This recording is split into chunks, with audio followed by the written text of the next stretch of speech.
तुम्ही जाता जाता ना कुड्याची पानं काढत जाता आहे. कुड्याच्या पाण्याचा उपयोग चांगला होतो घरी. आणि जर रानामध्ये जेवण असेल ना तर 4 घास जास्त जातात. या जंगलामध्ये शेताच्या बांधावरती असू दे काय असू दे, कोकणी माणसाला प्रत्येकाला माहीतच असेल. जंगली कोण दिसत नाही पाठी. ही गाय आहे, हा पाडा आहे. एवढीच गुरं काय. या या या या या या थांबू नको बा, आम्हाला जायचं आहे. तू पुढं, तू VIP एंट्री आहे ना तुझी. नमस्कार मित्रांनो, तुम्हा सर्वांचं स्वागत आहे आपल्या यूट्यूब चॅनलवरती, ज्याचं नाव आहे कोकणी दर्शन. मी कोकणी दर्शन घडवणार तुम्हाला कोकण दर्शन. तर मित्रांनो, आजच्या गेटअपवरून वगैरे तुम्हाला समजलं असेल, थंबनेलवरून वगैरे, की आजच्या ब्लॉगचा विषय काय आहे. तर आज चाललोय वरती, आमची जमीन आहे त्या ठिकाणी आम्ही काजू लावलेले आहेत काही वर्षापूर्वी. आणि त्या काजूचं संगोपन झालं पाहिजे, संवर्धन झालं पाहिजे. प्रत्येकजण आपण झाडं लावतो, परंतु त्या झाडांची काळजी आपण घेतली पाहिजे. आणि त्यानिमित्ताने आम्ही चाललो आहोत. आम्ही काजूची झाडं लावलेली आहेत. त्या काजूच्या झाडांमध्ये मुदामध्ये माती वगैरे, त्याची साफसफाई वगैरे, जंगल वगैरे वाढलं असेल आता पावसातून, ते साफ वगैरे करणं, असं हे थोडक्यात काम आहे. आई आणि मी, म्हणजे माझी मम्मीनी मी चाललो आहोत वरती. आता गेले आई पुढे, तर मी सुद्धा निघालोय. तर आजच्या ब्लॉगमध्ये ह्या गोष्टी आपल्याला पाहायला मिळणार आहेत.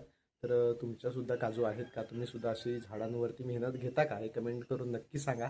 आणि गावाला आपल्या जर का जमीन असतील तर तिथे काजू वगैरे आपण लावल्या पाहिजेत अशी झाडं, कारण ही आत्ता लावलेली झाडं भविष्यात आपल्याला उपयोगी पडणार आहेत.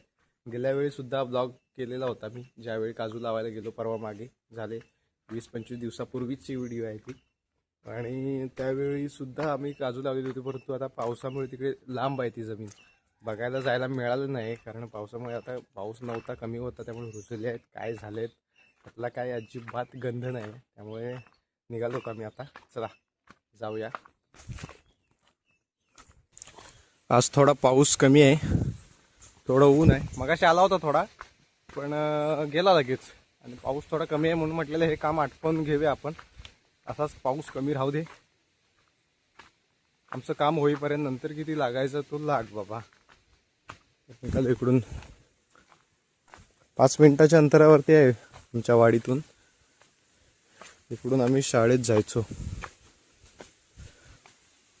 आमच्या राई गावाच्या शाळेत चालत चालत जायचो. दिवस आठवतात ते अजून. एक वेगळीच मजा होती शाळेची, चालत जाण्याची पण. इकडून खालून आल्यावरती हा आमचा आहे गुरांचा गोवंड. ही वाट आहे ना गुरांची आहे तिकडून, आणि इकडून माणसं जायची.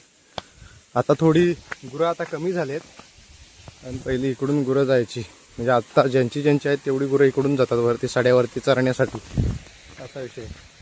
प्रत्येक वाडीमध्ये गावामध्ये गुरांचे गोवंड हे असतातच, कारण पहिली गुरं खूप होती, त्यामुळे गुरांना जाण्यासाठी वेगळा मार्ग असायचाच. त्याला गुरांचा गोवंड, आपल्या या गावठी भाषेमध्ये, कोकणी भाषेमध्ये गुरांचा गोवंड असं म्हटलं जायचं. आता एक असे बघा कसरुंड येत आहेत खाली. हा बघा कसा आहे, कसू आहेत बघा कशी त्याची. तसे पावसाळ्याच्या सीझनला येतात तसे.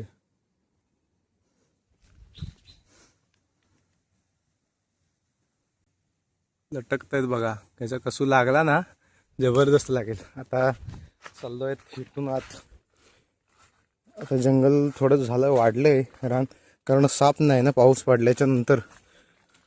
पावसाच्या आधी चांगली होती वाट, साप असते. पाऊस पडल्याच्या नंतर तिकडे हे झाडं वाढली, दिंडे वाढले की वाट पूर्ण बंद होते. तेच साफसफाई करायचे. काजूच्या बुधात माती वगैरे असेल ती ओढून घ्यायची, आजूबाजूची झाडं असेल ती तोडायची. असे कामं करण्यासाठी आता आलो आहे आम्ही. मोठी आहे इकडे काजू. अशा पद्धतीने दिंडे वगैरे, टाळे वगैरे टाकून ठेवायचेत आपल्याला. आणि आजूबाजूची ही जी झाडं आहेत ही तोडायची, साफ करायचेत. इथं साफ केलेलं आहे ही काजू, त्याच्या खाली मुद्द्यामध्ये ते मातीबिती टाकलेले आहे टाळे बिळे. आणि आता ही साफ केलेली आहे, त्याच्या मुद्द्यामध्ये पण तसंच करायचं आहे. मातीचे पण टाळे चपायचेत. कामाला सुरुवात झालेली आहे. थोडा घामाघूम झालेला आहे. आणि रानात काम करायला एक वेगळी मजा तर असतेच. आणि जर आम्ही आज जेवण नाही आणलेलं इथं, आणि जर रानामध्ये जेवण असेल ना तर 4 घास जास्त जातात. या जंगलामध्ये शेताच्या बांधावरती असू दे काय असू दे, कोकणी माणसाला प्रत्येकाला माहीतच असेल. आणि अशा पद्धतीने इकडे आमचं काम चालू आहे. माती भरून आता काजूच्या मुदात टाकायचे. तिकडं कामाच्या ह्याच्यामध्ये जेवढं शूट व्हायला करता येते तेवढं करतो आहे. तिकडं आता टाकीत आलेलं आहे. इकडं मम्मीही साफ करते त्या साईडला. इकडं पण काजू आहेत बघा. जंगल एवढं आहे ना झालं आहे की वाटत पण आहे. तिकडं पुढं पण आहेत काजू झाडं आहेत आमची. तर या जंगलाच्या ह्याच्यामध्ये असं वाटत नाही की बाबा झाडं पुढं आहेत म्हणून, जंगलच वाटतं सगळं. इकडनं साफ केलेलं आहे. इकडनं आता तिकडं जायचं आहे. तिथनं खाली असं जायचं साफ करत, माती टाकत वगैरे. माती टाकल्यावर टाळे टाकणे इम्पॉर्टंट आहे. कारण गुरं वगैरे कोण आली आतमध्ये तर ती माती आहे ना उकरवून टाकतात. त्यामुळे मातीच्या नंतर टाळा इम्पॉर्टंट आहे उद्या टाकायला.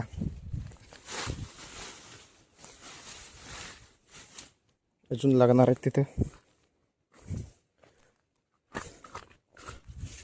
आजूबाजूचे साफ केलेलं असतं हे जंगल, तेच उपयोगाला पडतं त्याच्या बुधा टाकायला.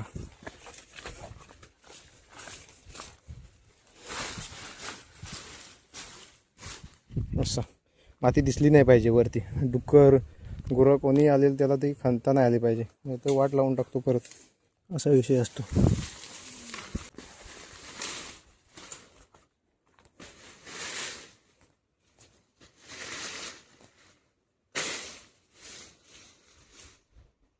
वाट बंद करायची आम्हाला तिथं आतमध्ये जाणारी, त्याच्या मुदाच्या वाटली.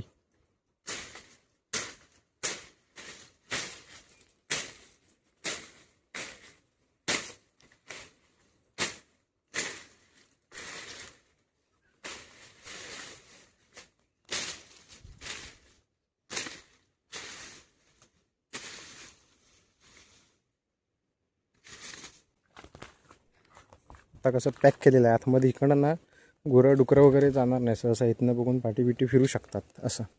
याला पण कसं बघा बाजूने हे केलेलं आहे, निगडून असं झाड लावलेलं आहे. हे काटेरी झाड आहे बाजून, म्हणून संरक्षण राहतं याचं बुद्धाला असं.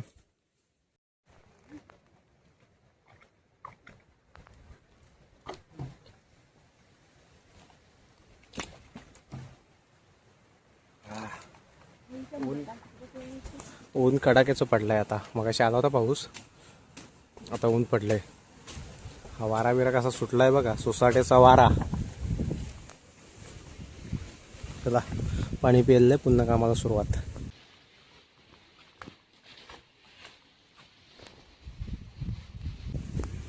त्याच्या मुदात पण टाकायची माती अजून. कधी मध्ये ऊन आहे, या उन्हातनं काम करताना घामटा पण तेवढाच निघतोय. टॉवेल भिजला घामाने अक्षरशः. त्याला आता ओके केलेली आहे याच्यावरती माती बिती टाकून. आणि इकडे आहेत ह्याच्यावरती टाकायचे आहेत. हे अजून थोडं तिकडं साफ करायचं आहे. मेहनतीचं काम असतं. आणि परंतु आता जर ही मेहनत घेतलेली आपण तर आपल्याला पुढे भविष्यात खूप त्याचा फायदा होणार आहे. हे कसलं जंगल बघा किती घट्ट आहे. असं म्हणणार पण नाही कोण आतमध्ये झाड आहेत म्हणून. एवढं घट्ट जंगल झालं एका वर्षात. एवढं आम्ही दरवर्षी साफ करतो ही जागा. या काजू हा आमचा सर्वा. तरीसुद्धा दरवर्षी एवढं जंगलचं असतं. जर 2 वर्ष जर हात नाही लावलं तर का विचार करा काय होईल. पूर्ण जगबुडी होईल इकडं सगळा. प्रत्येक वर्षी साफ करून सुद्धा एवढी जंगल होतं हे असं. तर तुम्ही सुद्धा अशा पद्धतीने तुमच्या जमिनीमध्ये तुमच्या झाडांसाठी मेहनत घेता का? कमेंट करून नक्की सांगा. इथे मुंग्यांचं वारूळ आलं आहे.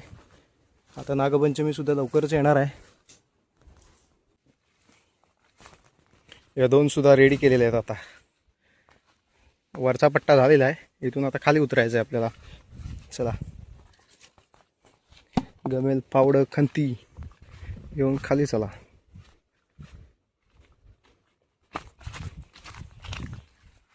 छोटे छोटे आहेत त्यांच्या मुदत जास्त माती टाकायचे, कारण मोठ्या मोठ्या बाकीच्या आहेत ते आम्ही गेल्या वर्षी त्यांना व्यवस्थित केलेलं आहे. त्यामुळे त्याच्या याची काही जास्त गरज नाही आहे. त्यामुळे छोटे छोटे जे आहेत ना त्यांचा बुद्धा जरा माती टाकून जरा व्यवस्थित त्यांना जोर धरता आला पाहिजे पावसाच्या दिवसात. म्हणून जरा त्याला माती टाकायची. या इथं 1 2 3 4 5 6 आहेत. 6 जणांसाठी एकाच ठिकाणी कुठेतरी जागा बघून खतायला हवं आहे व्यवस्थित. चांगला खोल खड्डा मारला की बरोबर होईल.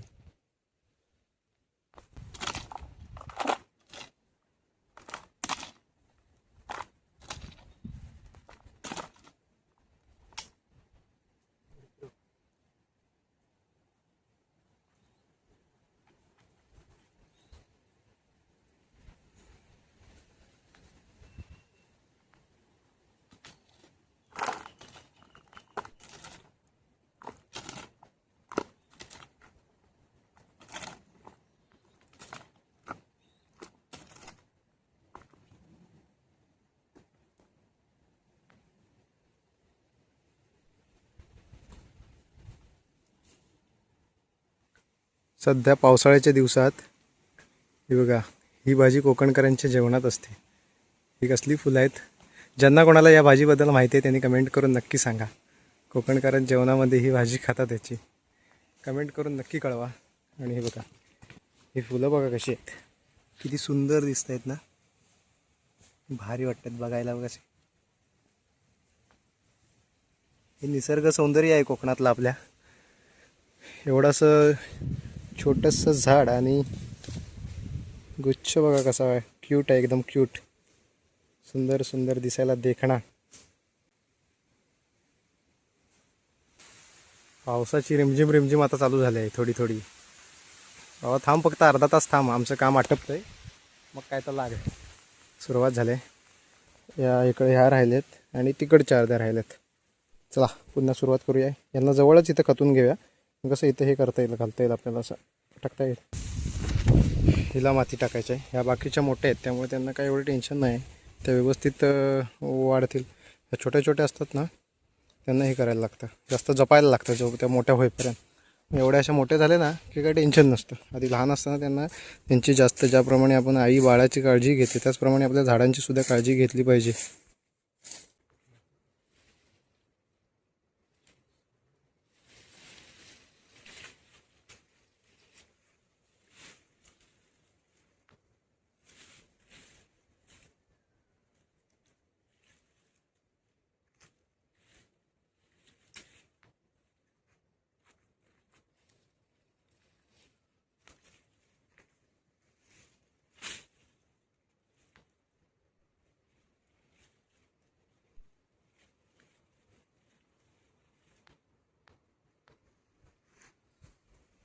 चला आता झालेलं आहे आपलं काम आणि आता निघायचं आहे. खूप पावसात थोडंसं भिजायला झालं, त्याचे परिणाम दिसत आहेत. तर यांनी सुद्धा खूप मेहनत केली आहे. खंती पावडा, गमेल या सगळ्यांनीच खूप मेहनत केलेली आहे आपल्याबरोबर. त्यांनासुद्धा धन्यवाद देतो. आणि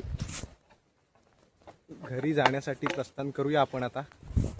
चलो धुवायचं घरी जाऊन. आता पाणी इथे नाही आहे, पाऊस मगाशी आला होता.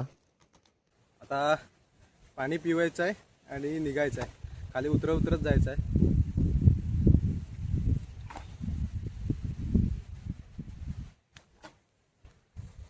ऊन येत आहे, पाऊस येत आहे, म्हणून पाण्याची जास्त गरज आहे. उन्हामुळे पाण्याची जास्त गरज आहे. पाऊस असतं तर एवढं पाणी लागलं नसतं. आता काय 5 मिनिटाचं अंतर आहे, लगेच घरी पोचायला होईल. तर आता घरी निघूया. पिण्याचं पाणी थोडंसं राहिलं आहे, ते झाडाला घालूया. झाडा हे घे पाणी आणि खूप मोठं हो आणि खूप आम्हाला काजू लागून देईल. झाडात आता पाणी घातलं आहे. 2 वर्षात चांगले काजू लाग, समजलं काय? हां चला ठीक आहे. गमेल आता ते पर्यावरती धुऊया तिथं, मग असं घरी जास्त पाणी विजवायला नको. पर्यावरती आता पावसाचं पाणी पर्याला मस्त की आलेलं आहे, त्यामुळे आता पर्यावरतीच धुवून घरी निघायचं. मी जाता जाता ना कुड्याची पानं काढत जात आहे. कुड्याच्या पाण्याचा उपयोग चांगला होतो घरी. पहिले ना डब्यातून न्यायला, भाजी बिजी पोळा बिळा असेल तर ते गुंडलून न्यायचो, भारी वाटतं. रानात न्यायला सुद्धा ह्याच्यातून भाजी असेल तर बरी पडते न्यायला आणायला. असं हा सुद्धा कुड्याच्या पाण्याचा उपयोग केला जायचा. आपले पूर्वजसुद्धा करायचेच आणि अजूनसुद्धा चांगला उपयोग होतो अशा प्रत्येक गोष्टीचा.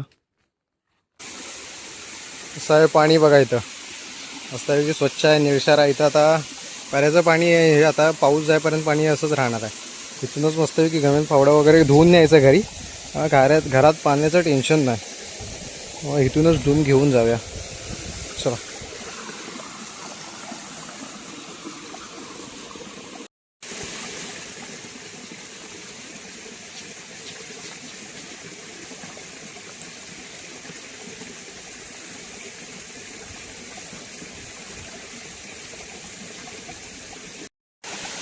आमची सगळी हत्यार आता स्वच्छ झालेली आहेत, मस्त धुवून. मगाशी बघा ओळखायला येत होता, ओळखायला येत होता. आता कसा झाला चकचकीत मस्त. वरतून बैल आलाय, मगाशी बोललो ना गुरांचा गोवंडा, या वरतून गुरं आलेत आता. चला चला चला जाऊया. हा गुरांचा गोंड आहे. हा इथून आम्ही वर गेला मगाशी आणि इकडून ह्या गुरांच्या गोंडाने गुरं येतात.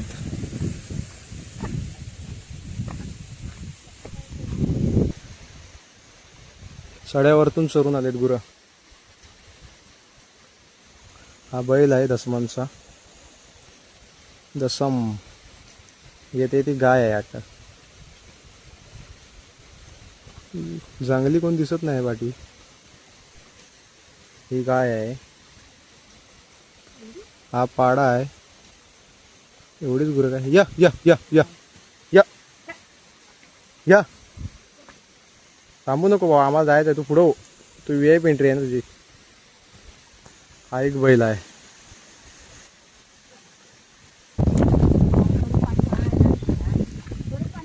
गुरांच्या मागून आलेला आहे मी.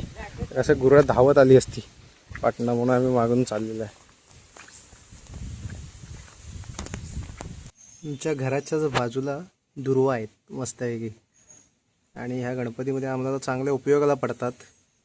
इथून आला घरातून बाहेर, दुर्वा काढला, गणपती बाप्पाला वाहिला सकाळ सकाळी मस्तपैकी. त्यामुळे हे दुर्वा जपून ठेवलेले आहेत आम्ही. बघा सरडाला सरडा. तुमच्यासुद्धा घराच्या बाजूला अशी की दुर्वाचं कसं आहे माहिती, 1-2 काड्या लावलात ना की पुढच्या वर्षी त्याचं पूर्ण म्हणजे जंगल होतं पूर्णपणे. म्हणजे टेन्शन नाही. आणि घराजवळ दुर्वा असणं आवश्यक आहे, कारण गणपतीमध्ये दुर्वांसाठी एवढी स्पर्धा असते ना खरं तर. कारण सगळे शेताचे बांध बिन सगळे जण शोधत असतात, कारण दर दिवशी दुर्वा व्हायला प्रत्येकाच्या घरी एवढ्या दुर्वा आणणार कुठून. म्हणून आमच्या कसं शेजारच्या बाजूला घराच्या बाजूला आहे, त्यामुळे आम्हाला टेन्शन येत नाही. पटकन आम्ही कुटतो आणि गणपती बाप्पाला पूजेसाठी वापरतो रोज. अशी पद्धत असते. म्हणून दुर्वासुद्धा एक इम्पॉर्टंट विषय आहे आपला गणपतीसाठी. म्हणून जशाप्रमाणे आपण बाकीची झाडं लावतो तशी दुर्वाची झाडंसुद्धा आपण इथे लावली पाहिजेत, असं माझं म्हणणं आहे घराच्या परिसरामध्ये. जास्वंद आमची ही आहे, तरी पण गणपतीमध्ये खूप हे असते ओढाताण. कोण कधी कुठून येतो, कळे काढून कधी नेतो, सकाळला फुलंच नसतात. हा गणपती विषय असतो. सो प्रत्येकाची ती एक देवावरची श्रद्धा असते. प्रत्येकजण कोणाला काय त्यावेळी बोलू शकत नसतो आपण. त्यामुळे प्रत्येकाने खरं तर झाडं लावली पाहिजे आपल्या आजूबाजूला, तर त्याचा फायदा चांगला आहे. आणि इकडंसुद्धा आम्ही ही पेरलेली आहे, इकडे भाजी पेरलेली आहे. तर ती लागेल तेव्हा कधी बघू असं.